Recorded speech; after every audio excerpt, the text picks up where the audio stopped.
Hello and welcome to Indie Comic Audio. Today's episode is episode number 2, and we're going to be talking to my good friend Thom Hotka.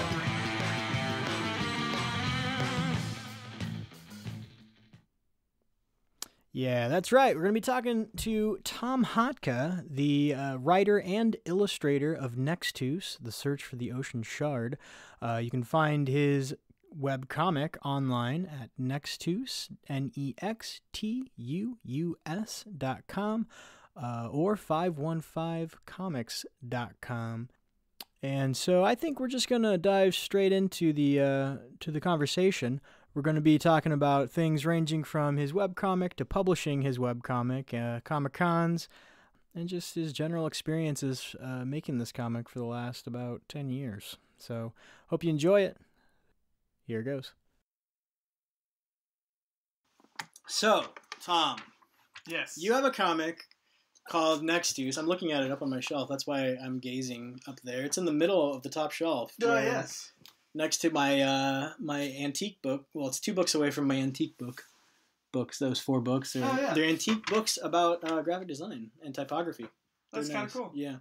Anyway, that's how esteemed your books are in my randomly organized shelves. I love it. Okay, so the main reason, like I just told you before I started recording, was I wanted to talk to you because you've been doing this comic, Nextuus, The Search for the Ocean Shard.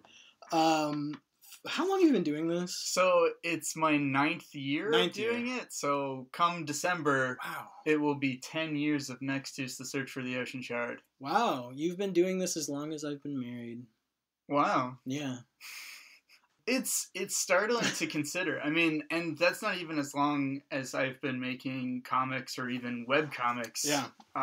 And so, yeah, it's one of those things that when I started it, I probably, like, if you would have asked me, like, are you still going to be working on this comic in 10 years? I'd have been like, I mean, I don't know. Maybe. Yeah. But when I was 19, I don't think I really, right. Well, I guess I was 20 when I started it. Yeah. I guess I wouldn't have been much for thinking 10 years in the future anyway. So you were out of high school when you started then?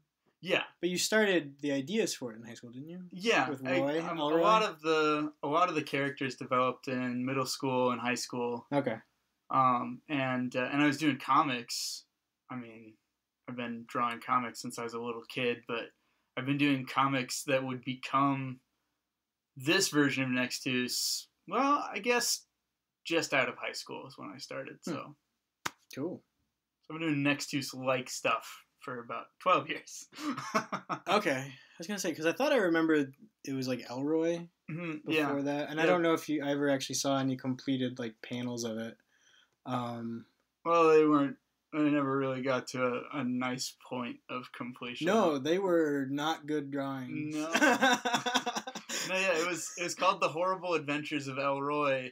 Okay. And it was kind of like, yeah, I mean, it was like my nod to Johnny the Homicidal Maniac. Like, that's sort of what I was trying to be. That was kind of that style, yeah. Yeah. Okay. And not to say that that's a bad style or bad drawing, but I wasn't good at doing it. Yeah, which is, it's funny to me because for being such a not well-read comic person, because I know you don't read a ton of comics. I don't. Which isn't horrible, actually, and if anything, it's probably good with what you're doing, but you read, like, the weirdest comics. Like, you just mentioned Johnny Homicidal Maniac. Yeah, and I know you're kind of eclectic, yeah. I know you're a Savage Dragon fan. Yeah, well, yeah, oddly enough, yeah. Which I have a wallet that I'll give you of Savage Dragon that nobody would buy. I don't know why. No one would have bought it. I want that wallet. It's downstairs. I'll get it after the show. So that's just interesting to me though that you get into such random comics for the comics that you got into. I think it's because like I wasn't allowed to read a lot of comics growing up because they were violent. So and so you got Johnny Homicidal Maniac. Well, I mean, so I didn't read any comics until like I got to high school, and then at that point it was just you just went as far as you could. Pretty much. It was just what friends would lend me and like what other people were reading that I even wanted to read because I really wasn't that interested in reading comics in high school. Yeah. Didn't really appeal to me too much. Mm-hmm. But now I like reading comics. Good. Okay, so you have this comic. You've been doing it since high school, or no, since right after high school. Yeah. And yeah, so it's been a webcomic for that long. What chapter are you on? Oh gosh, I should know that. It's well, you're working ahead, ideally.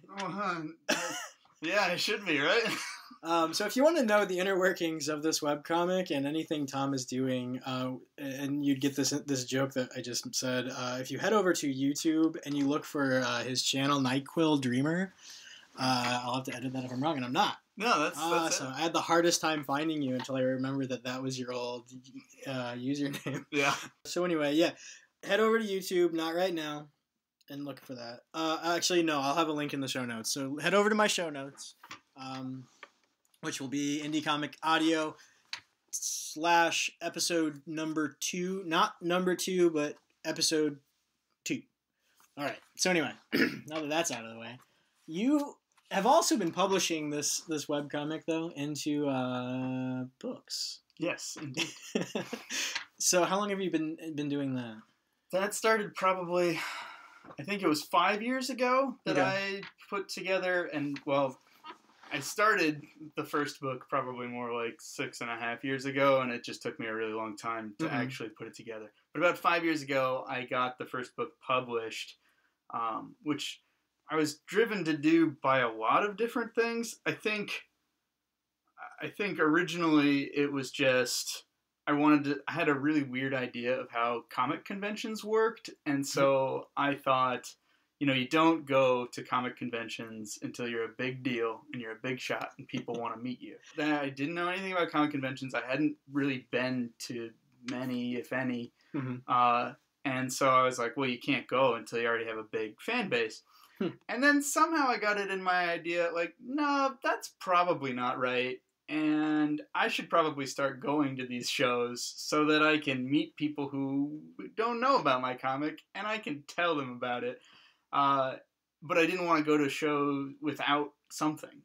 Being a webcomic, like just having a webcomic, I didn't really have much to show. Like if I went to a convention, I didn't have a lot to put on my table. I didn't really know what to do other than like, well, let's print out the webcomic and then people could buy it and read it that way. Like that was sort of the initial impetus. And then on top of that just came the idea of, boy, wouldn't it be really cool if this was all in print? Like then when I was done with the story, I could look back on it and say, wow, here is in the real world, in the physical world, something that shows all the work that I put into it. And just, thought that would be kind of a neat legacy type thing to have created something like that. Yeah. I think something that I enjoy with it, though, is that you took the time to also put in so much extra content. Like, I think in that first one, there's even, like, pictures of Elroy. Yeah, there's pages from the 2 previous iterations of the comic. There's drawings from middle school and high school. The old graph paper. Yeah, which I still use, nice. But not for final pieces anymore. Good. But yeah, it was. I looked at a lot of graphic novel. Well, I didn't look at a lot of graphic novels. I looked at some of the graphic novels that I liked and that I owned, which wasn't many, but just sort of took things from those and thought, this is how I want mine to be laid out. So, I mean, that's basically how I have come to a lot of how I've like laid out my website, how I've designed the books, what I do for my table setups at cons is just, what are other people doing that I think I could do that I like? Nice. And do it. Cool. I think one thing that maybe interests me a lot as somebody who is looking forward to publishing someday is how many publishers have you worked with? I've worked with 2 different publishers for the graphic novels. Okay.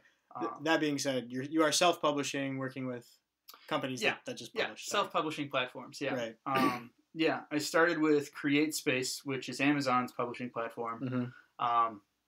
Just because I didn't do any research, just my dad has also self-published books. Okay. He does software writing, and so he'd self-published some small user books using CreateSpace, and so I was like, oh, that's a thing that exists. Okay, it was cheap for my dad. Okay, I want to do it.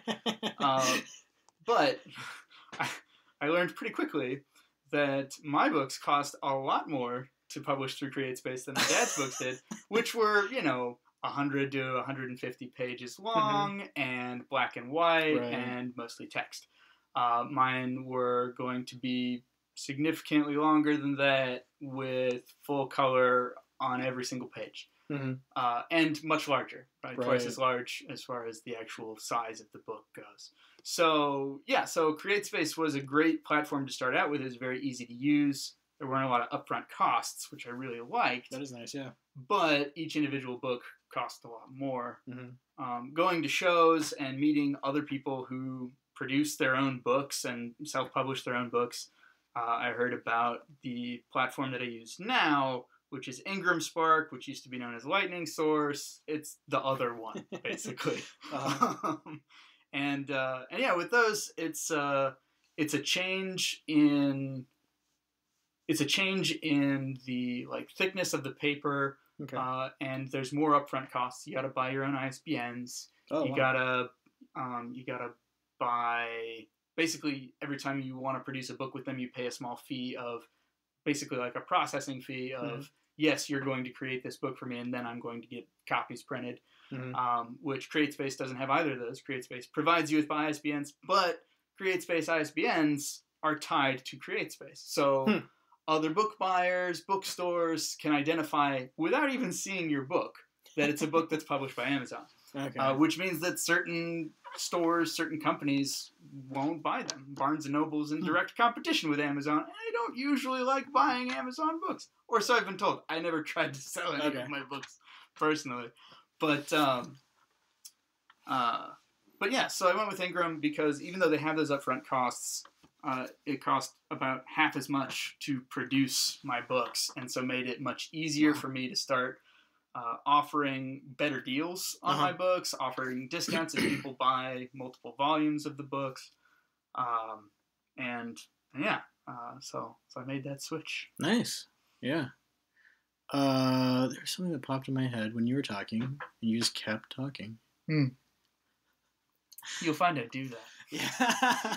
No, that's good. Especially for interviewing. But I think one thing that's kind of interesting to me is that, especially having a webcomic, you can pretty much make your panel or your pages as big as you want. In theory, I mean, infinitely, I guess. Yeah. Luckily, you don't. Yeah. But then that lends to these books are bigger than the average or maybe standard comic. Are they 8.5 by 8 by 10? 8 by 10. Okay. Is the book size? Yeah. Just barely fitting on my shelf. Yeah. Maybe that's why they're on the top shelf, because that's the shelf they fit on. No, they're all the same height. Oh, okay. But I have the Death in the Family, I think. No, I don't know. Some of the comics on the far right, they have to be at an angle. Oh, yeah. And so I appreciate that you didn't do that. Well, yeah. No, I'm looking out for you, buddy. But I think I remember you telling me once, though, that now with the webcomic, you specifically make it knowing that the print is coming out.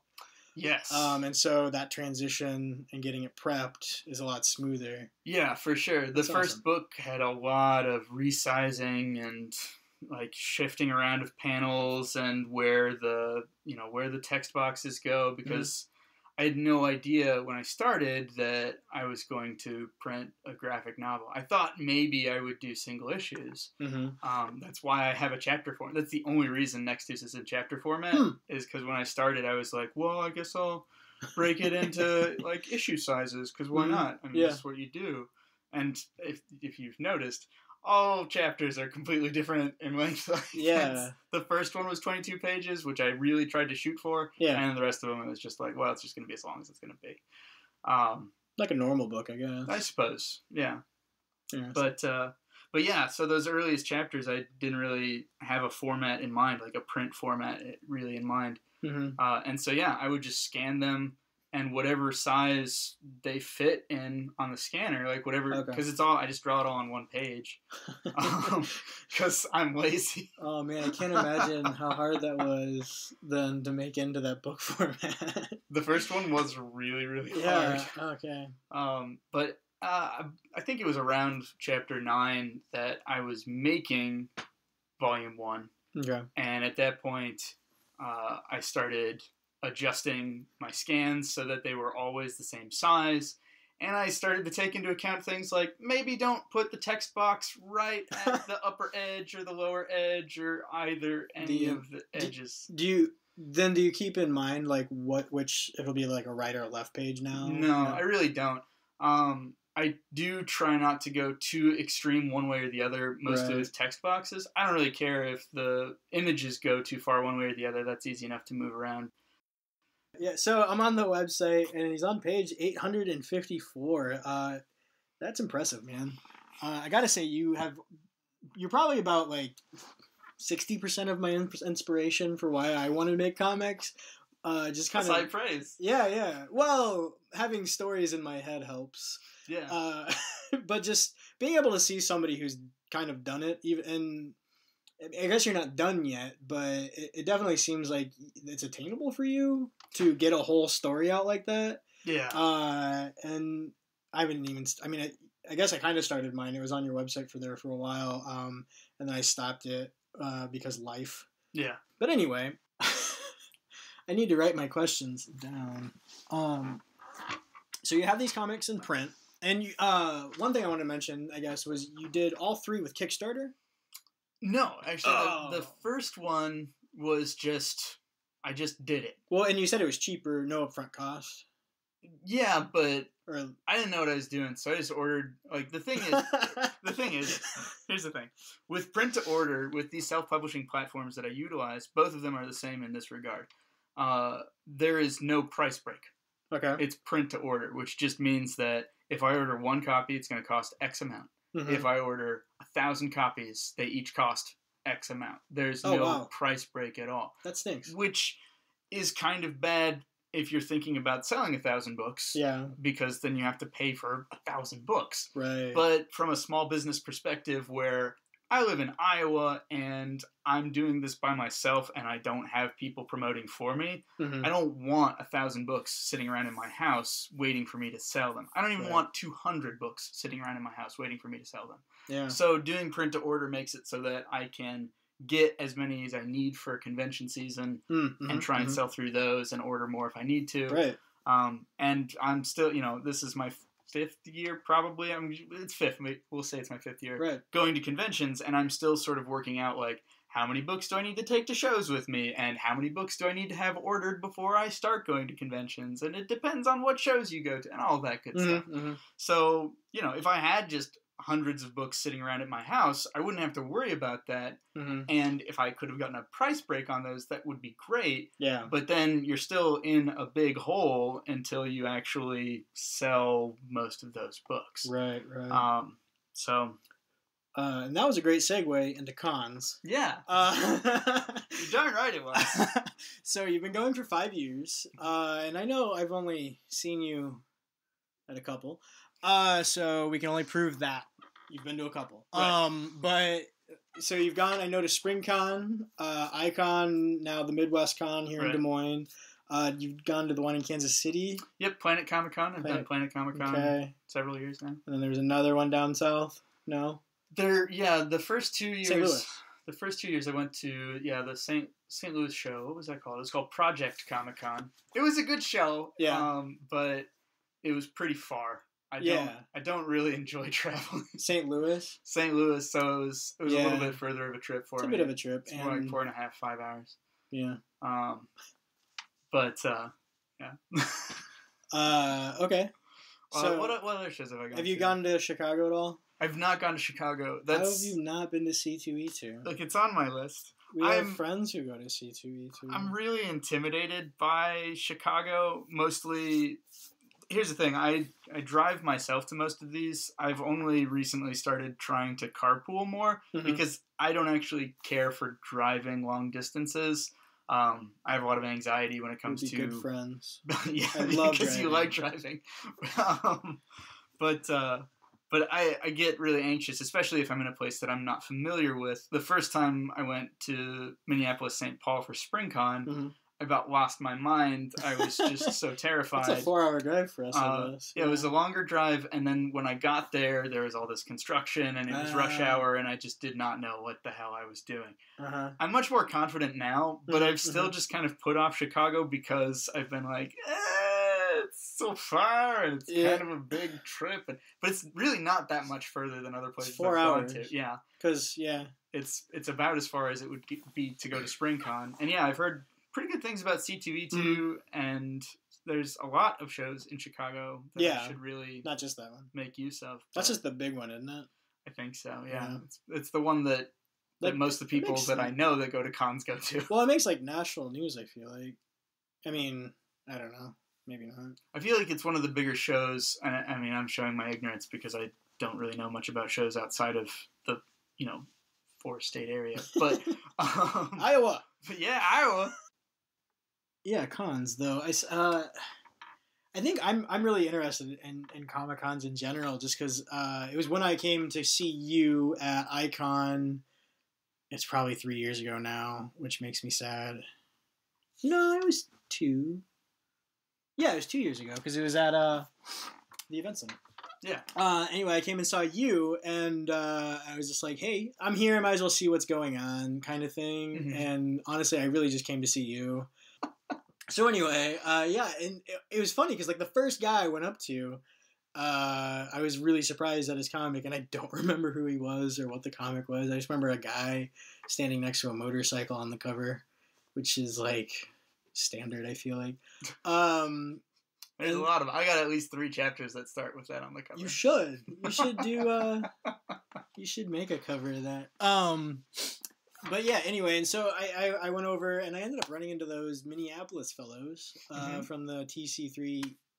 So, and I ended up talking to them for like half an hour, bought all their books, and that's kind of what triggered me wanting to do this. And so I think you're a big part of that. They're, I guess, a big part. Yeah, 60%. Yeah, I'm seeing where this is all adding up now. Whatever. Math.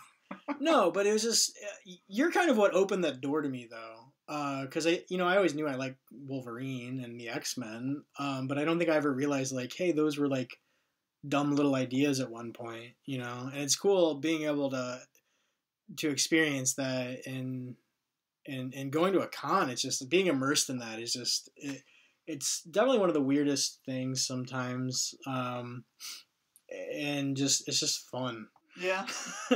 I mean, so you got like that end, and then you got like real cosplayers, and and it's just like it's a lot of fun just to like talk to them about just enjoying a comic that much. But then it's even more fun to me, which is why I'm doing this, to talk to creators, I guess. So I guess then, what is your experience?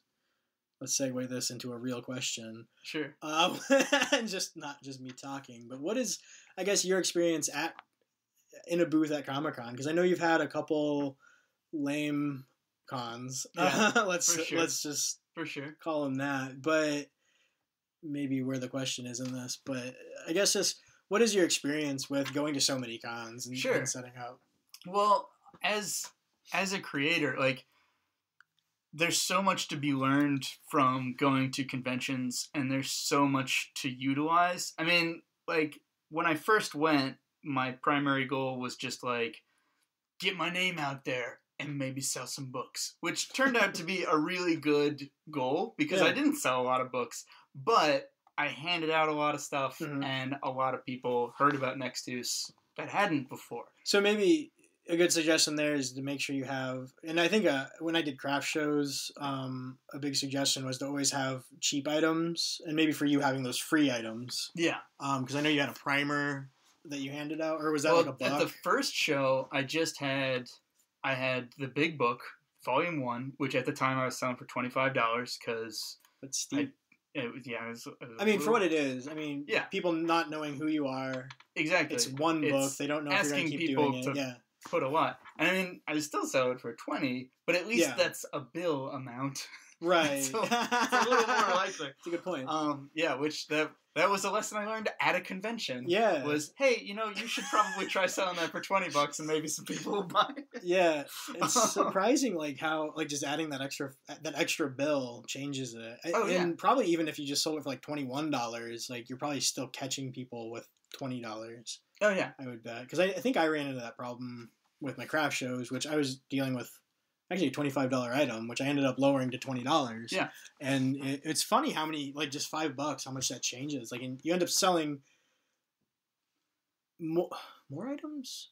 Yeah, more items for cheaper. Right. And you make more money. It's interesting. Yeah. And it's psychology of sales. Like, it's interesting stuff. And that's something that I didn't think I was going to learn at cons, but I did from other people. And I think, like, it was important for me to get my name out and hopefully sell some books. And I was able to do that at some of the early shows. But just as important, which I didn't realize I needed to do, was to meet other creators, see what they're doing, learn from them. And I mean, like, on one hand, it's great because, like what you were kind of experiencing, it's just cool to listen to other creators talk about what it is that they're making. Because they're really passionate people, and it's really interesting to hear their ideas and to know, like, what drives them and what motivates them. That's really exciting and interesting to hear about. And it can be invigorating if you yourself want to create things like it happened to you. Oh, yeah. Just like you. Well, and I think something that, especially for that, is being able to find those like-minded creators. Because I know, like, I think part of the reason why I connected so much with those Minneapolis guys is because they were making, like, this dystopian future comic, and that's kind of the comic I want to make. Yeah. And so I was really connecting with them, and just being able to, like, we were talking about two different stories, but the similarities were there enough just to be able to understand how their story was moving and in what directions. It kind of, like, it jump-started my creative process, I suppose, as opposed to being around those people, around people who have that same kind of energy. And I mean, that sounds so cheesy, but people who are excited about making and telling stories, that's good. Like, that's fuel for you wanting to tell your story. So that was really helpful and beneficial, and just learning about, like, how to promote yourself. Right. That's so hard, and it's so important. When you have a product that you create, you have to be able to sell yourself. You have to be able to sell the product to people. And that sucks. It really is not fun. Some people are great at it, and it doesn't bother them at all. Yeah. But I know for me and for a lot of people, and I think a lot of artists in general, it's really the worst part of it, is that you have to put yourself out there, and you have to kind of push yourself on people. You have to push your story on people, whatever it is you're trying to sell. You really have to get out there. And so seeing other people do that, and sort of, like, hearing other people do, it's just a big sounding room where you just hear all these people who are trying to do similar things to what you're doing, but they're all doing it in slightly different ways. Yeah. There's not really, like, a book on how to sell printed webcomics to people at conventions in the Midwest. And so I just... in the Midwest. I want to write that book. You should. But, so that was how I could learn that, was just by seeing other people who've done it, and just, like, pick and choose the things that I thought I would try. As well as, seek outside sources as well, reading some books and stuff on the subject. But what really spurred all of that was going to those first cons that first year, and having the good experiences and having the bad experiences that I can learn from and apply towards future endeavors. That's what you got to do, right? I think maybe no. I'm gonna edit this out. Yeah. There's no segue into this, but you do YouTube. I do YouTube, yes. And I talk about comics, which is what we're talking about. Oh my goodness! Hey, we did it. So anyway, but the interesting thing I think about your YouTube channel, I guess, is you're not necessarily reviewing comics, although you have. Maybe. I've reviewed some. No, you have. Yeah, you started going through your pile of convention swag box. Yeah, all of the stuff I've picked up at shows or traded for or whatever. Which that's another cool thing about cons is, in having a book to trade is, because all I have is money to trade right now. Yeah. Well, people do tend to prefer that, I've found. Yeah. I generally prefer it. Not that I want to discourage people from, like, trading with me, because I'm always down for that. It's really cool. And sometimes I would rather do it than, like, go out and spend my money that I'm earning. But yeah, I think generally when you go to someone's table, they're more excited to hear, I want to give you money. And if you're trading your book, I mean, you paid for your book, so yeah. In theory, as long as they're giving you an equal amount back. Why did Siri turn on my phone? I think when you said in theory. In theory.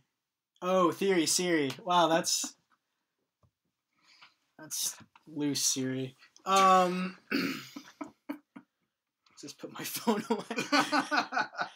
So, where... Oh, yeah, okay. So, conventions, cons, trading, swag, YouTube. Okay.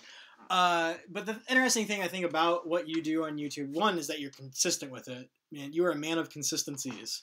That's one thing I know about you, and that's great. But the thing is you talk about your projects, which is really interesting to me, because I like to see how other people are doing things, and you kind of get down to the nitty gritty about things. I try, like, I do. The purpose of my channel is to create accountability, because I am a firm believer that that inspiration only gets you so far. The rest has to be determination and accountability, and like you just have to do it. But yeah, so the whole purpose of the channel is to create accountability. I'm telling the internet that I'm going to meet goals. I talk about what my goals are, what I need to do to achieve them, and sometimes I'll set myself deadlines, and sometimes it's just this is what I'm working on, and it allows me to. And I tell the internet, and the whole thesis of the channel is you can't lie to the internet. Because it's just like my favorite thesis. Internet is not going to put up with that. That's true. Actually. I don't want to lie to the internet. No. And so if I say I'm going to do something on there, I damn well better do it. So that's kind of what it's all about. And so that's why I do talk about mostly comic projects, but some personal stuff and yeah, occasionally just goofy crap because I don't have anything to talk about that week.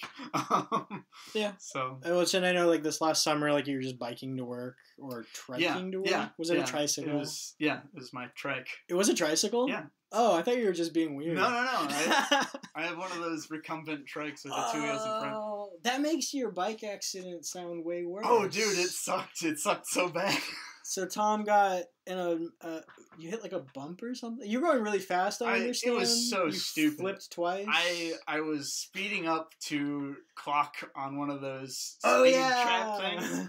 And I couldn't go that fast. Like, that was the whole thing that was stupid about it, is that I was on a trike, I was on a level field, I knew I would not be able to get that fast. I have a speed thing on my bike. There's no reason for me to do it. No, there is. It's called being awesome. It's called being awesome, and I attempted to be awesome. But yeah, I hit a little bump, and the water bottle holder is not very good at holding in your water bottle if you're trying to go as fast as you can and hit a bump. And just reflex, I hit the brakes and tried to grab the water bottle. It has disc brakes, which stop really good. Okay. But only on the front of the bike. So the front of the bike stops, the back of the bike keeps going. Trike, rather, keeps going. Yeah. And flips me over and scrapes me up on the ground. And so these are the great things that you find out about Thom Hotka. Yeah, when you his YouTube. Subscribe to Nightclub Gamer on YouTube and watch the Tomcast. Sorry, that's probably like the one thing you didn't want to talk about. No, I don't. To me, that's a great story, and I love when I actually have like a really what I think is an interesting and engaging story to talk about on the Tomcast. There's episodes where I really don't have much to discuss, or I'm just doing a project update, and I feel like it's super boring. And if anybody actually watched it for entertainment value, it would just not be there. But that's not the first goal of the Tomcast. Yeah. The first goal is to hold myself accountable. So I really actually like doing those shows that aren't about comics, but are just about hey, here's something crazy that happened that I can talk about. Right. Well, that's really cool. It's another creative outlet. I mean. Right. And I mean, you seem to have a lot of creative outlets. At least two. Yeah. Okay, I think we've covered everything that I was wanting. Oh, no, you make shirts. Oh, yes. I do make shirts. And this is one thing, as I understand, that you use to supplement the comics or the cons. Sort of. It's something that I really go back and forth on a lot. I've kind of settled on shirts are okay, but yeah, I should put that on a shirt. Shirts are okay. That actually would be a great shirt, wouldn't it? I should. It would go well with the cassette one. Yeah, that's exactly the thing. So I learned how to screen print. A friend of mine that I used to work with taught me how to screen print. Showed me how simple it was. Helped me make my screens. Mm-hmm. And yeah, I came up with some designs. Mostly, originally, I just came up with a couple like 515 Comics shirts designs. Mm-hmm. And a couple that were just sort of like random funny t-shirts that I always wanted to see. And yeah, so I did that. Nobody bought the 515 comic t-shirts because nobody knows what 515 Comics is. Right. Especially in those first years of going to cons. Yeah. Well, I've heard some issues with like over-branding on shirts too, where like if it's not a huge brand, people won't buy it, I guess. Yeah. Which is interesting. Yeah, but it totally makes sense. Like, if you don't know me or know about 515 Comics and like it, which means you probably know me, you aren't going to be like, oh, I want to buy this shirt that has the state of Iowa on it with 515comics.com printed on it. Like, you know, it doesn't have a lot of meaning, and it's not kitschy enough to be like cool and weird on its own. Right. So I didn't sell a lot of those. I don't sell those at shows anymore. I was gonna say I haven't seen them in a while. Yeah, I don't really advertise them because it's for me basically to wear. They're like my staff shirts essentially. Right. They're nice. They are nice for staff shirts, I guess. Because then if you're not at your booth, people know who you are. Yeah, exactly. And it's good. It's free advertising. I gotta wear a shirt, you know. So. Well, and do you put your logo on the back of like all the other? I put the logo on the back of the other shirts. That makes sense. And in recent years, I've developed some shirts that are more tied to the comic because of the struggle that I had with the shirts. Mm-hmm. Because I didn't like that at a lot of shows, people would come to my table because of a funny T-shirt and be like, funny shirt. This is a funny T-shirt. I need this shirt with the tape that nobody likes. That's the one that they want? They like that one and the beard one. Right. The Don't Be Weird, Grow a Beard. Links in the show notes. That's right, yeah, you can pick them up. But for a long time, I really went back and forth on, like, I don't want to be a T-shirt salesman. Right. I want to sell my story. That's what I'm here to do. But I've kind of come up with a compromise that, first of all, it's good to make money. When you go to these shows, you don't have to. That doesn't have to be your goal. Right. But it's really nice if you make money and it doesn't cost you a lot to go to these shows. Mm-hmm. It's better. In my opinion, it's better to make money than not. Yeah. And because I was making a product that people really seemed to respond to and really enjoyed, I just decided to embrace that and instead find ways to tie it back to my comic. And that's what I used like the primer for, which I haven't been doing this year, and I don't know that is expensive. Well, and you have like those tarot cards now. Yeah, I've got little handout cards with like information about the comic. I've got freebies basically that I can tie to the comic. So you buy a beard shirt, which has nothing to do with my story that I'm there promoting. Right. But before you leave, I give you a little booklet or I give you a little card that says, hey, I'm here promoting this comic. I give you the little spiel and send you on your way and say, check it out if you got a chance. Well, and at least for you, it's nice because maybe they walk away with a shirt that says something about a beard. Right. But then you give them that card, and it's nice because you are really selling a webcomic. Yeah. And so then they have the reminder to go to your website. And so then maybe if they see you again, or they'll go to your shop online and they might buy your comic that way. Right. But that is nice. I guess that might be a benefit then of a webcomic, because I think being a huge fan of just print comics myself, I don't see a lot of the benefit of a webcomic. Yeah. Other than just if you just really love your comic and you don't care about making money, which is probably good. I know for me...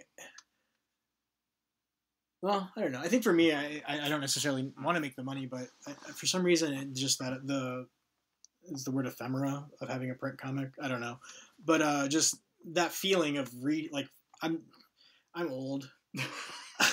That's what I'm saying. I'm old, and I like to just have that in my hands, I guess. In my day, you didn't read comics on a computer. Exactly, and it irritates me, I think, to have to read it on a computer or like.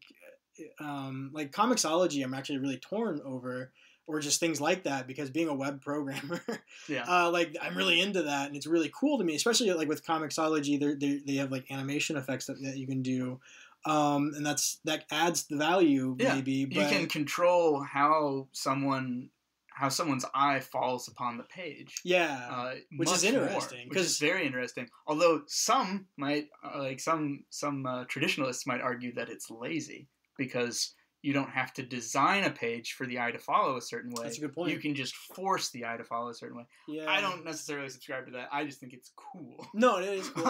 And I know, and I think partly maybe why I like print so much is I like to skip ahead. Yeah. And so like, because I know a lot of times as soon as I turn the page, I'm looking at the bottom right corner of the right page. Yeah. Because I want to know where this is going. That totally happens to me too. And I think with Comixology and whatever else, you can't do that necessarily.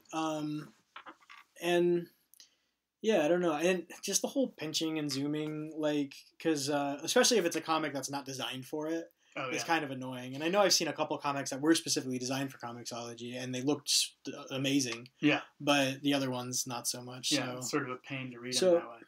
So I guess it's interesting, too. Like, you're going backwards. You're going from digital to print, which is interesting, kind of making full swing back to the beginning of our conversation. Sure. Well, yeah, that's something that, again, kind of happened by accident. I mean, I started doing webcomics because it was free.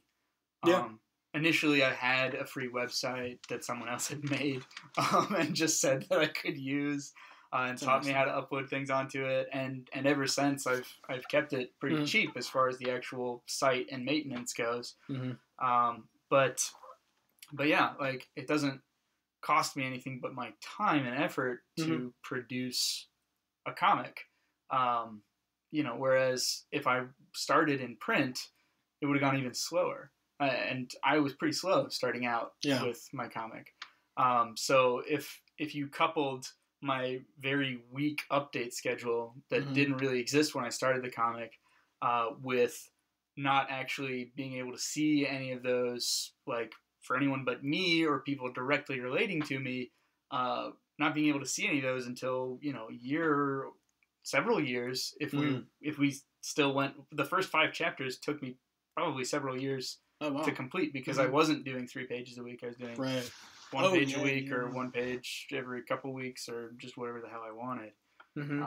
And so it's sort of, it worked out well to do it as a webcomic initially, because I didn't really know what I wanted to do with the story, or how quickly I wanted to make pages. And if it had been a print comic to start, I think I would have stopped. Yeah. Is nice. It ended up working out quite well for me, and it's nice now because I'm so far ahead of print. So I have 3 books out that have 15 chapters, and I'm on chapter 28, I want to say. It's 28? I think it's 28. I was trying to look it up. And I'm pretty sure it's chapter 28. So, I can do 2 more books before I don't have enough content to make another book, which I feel like that's a great place to be. So the books can kind of come out as quickly as I want to put them together. And that being said, how much more story do you have? That is a great question. Because I know you said you know the ending. I do know the ending. Does Smith die? I'm sorry, that just popped in my head. I have no inklings as to whether or not he does anything other than have a Do you want me to spoil stuff? Like, we can't air it, but... Oh. Actually, I would if... I wouldn't mind. Okay. Not here. All right.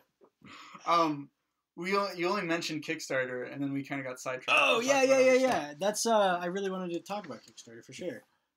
I'm hoping you have tips for Kickstarter. Maybe you don't. But I guess, what is your experience with Kickstarter? It seems like you might recommend it, at least for how you use it. Yeah, I would. I started out with very mixed feelings about Kickstarter, and I'm kind of struggling with those same feelings right now about other platforms like Patreon or Tapastic, which is... Yeah, I was going to ask you if you've ever considered Patreon. Yeah, well, I am. Especially after your Tomcast about your last Pipe Dreams one. Oh, yeah. Like, it seemed like Patreon... Trying to make a living at doing comics, and, how do you do that? With all of those, and Kickstarter included, my initial feeling was... Well, I'm already doing it for free. Yeah. And it feels really disingenuous to ask people for money for something that you're already doing for free. And so I struggled with Kickstarter for a while, and then just kind of like realized like I can do it my way that I'm going to be comfortable with. Right. And I think that that's what I need to do with these other platforms if I want to utilize them, is I just got to find out what I'm comfortable with, because it doesn't have to be just asking people for money. Yeah. So what I've done with my Kickstarters, I've done a Kickstarter for Volume 2 and a Kickstarter for Volume 3. And I did a Kickstarter once that was basically just, we want to go to a convention, please give us money. I decided with Volume 2 and 3 that I was very upfront about the idea, like in my pitch, I was like, I'm going to do this either way. This campaign is about making it easier for me to do it. Right. So it was more like a pre-order platform than it was, we need funding.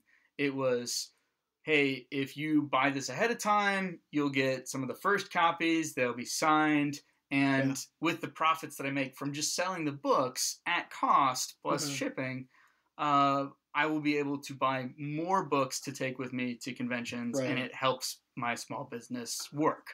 Would you say that being, I guess, upfront in that way, so being able to do it no matter what, being upfront about that, do you think that helped the Kickstarter be successful? I don't think that it did. Okay.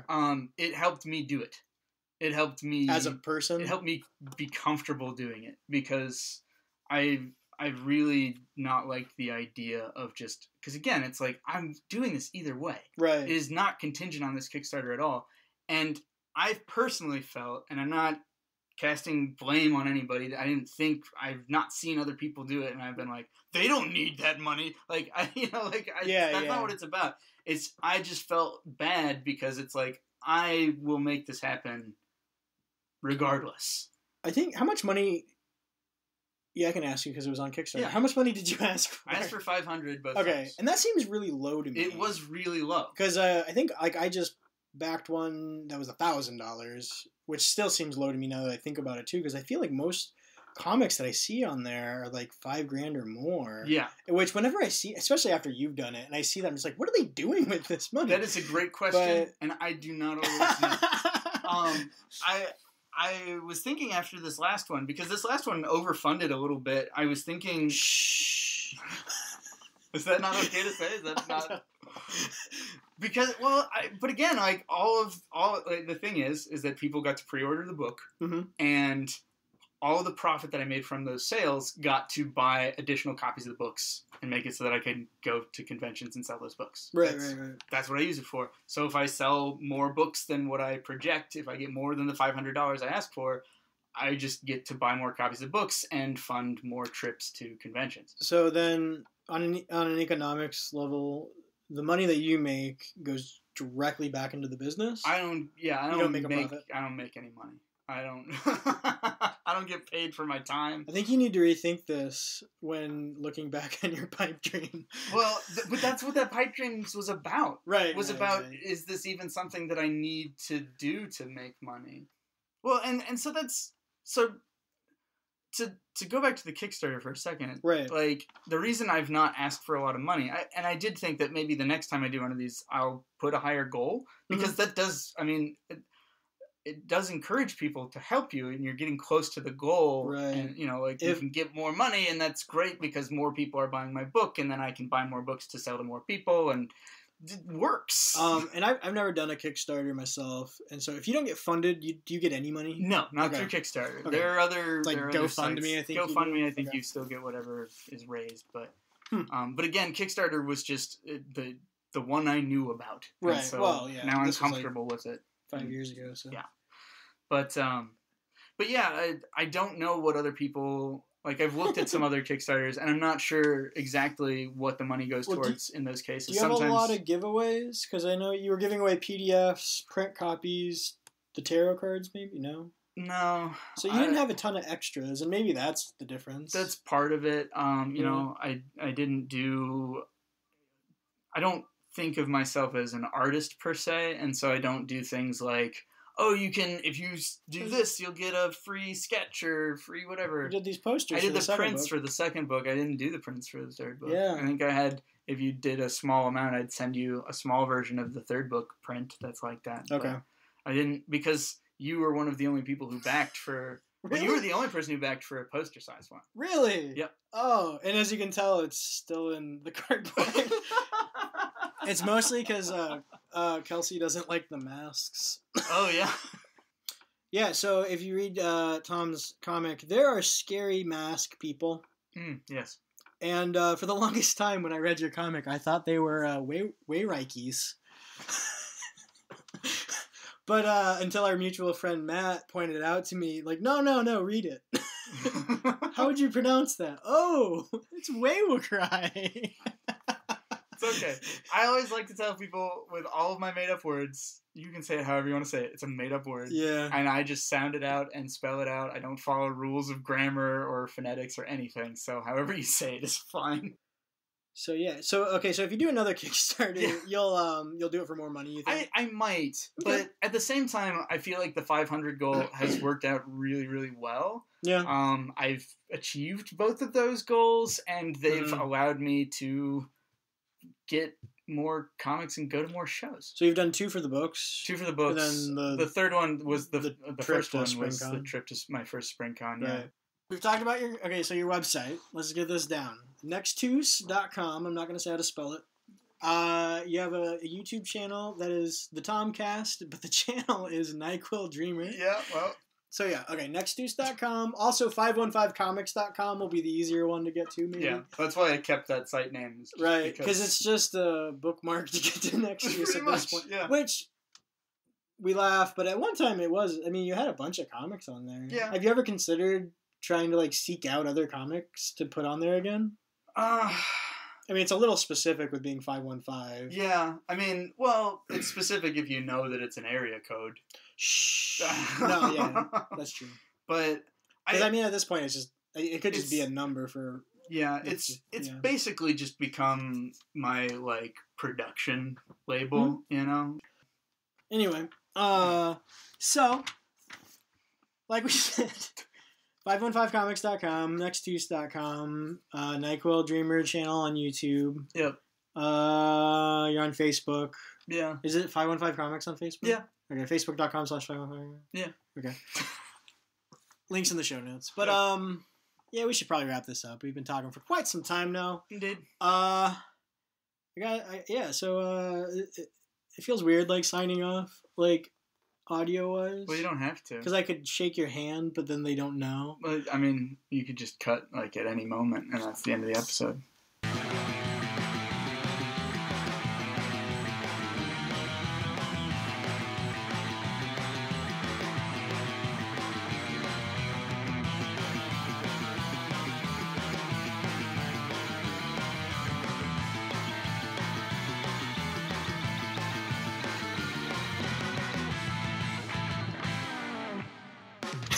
I was the one with the flag. That's right, yeah. And I was wearing an outfit that like I've only ever worn like once, and you must have seen me wearing it. I think it was in like your Facebook profile pic or something. Oh, and so I was wearing I used it for every drawing of you that I ever made. Yeah, I wondered why you did that. It was always a sweater over a collared shirt. It was. I just picked one way to draw people, thought that was fun. And that was it. And the way you would draw my beard, it just looked like my face was covered in cinnamon. Yeah. Yeah, well, at the time, that's what it looked like. Actually, it was cinnamon. Yeah. Sorry, I stole that joke from Homestar Runner. This is good. No, it's cinnamon. Yeah. You know it. Okay. Yeah. I didn't know you could grow a beard. Oh, it's cinnamon. Okay, we just repeated that joke 5 times. Yeah. It's good. It's a good joke.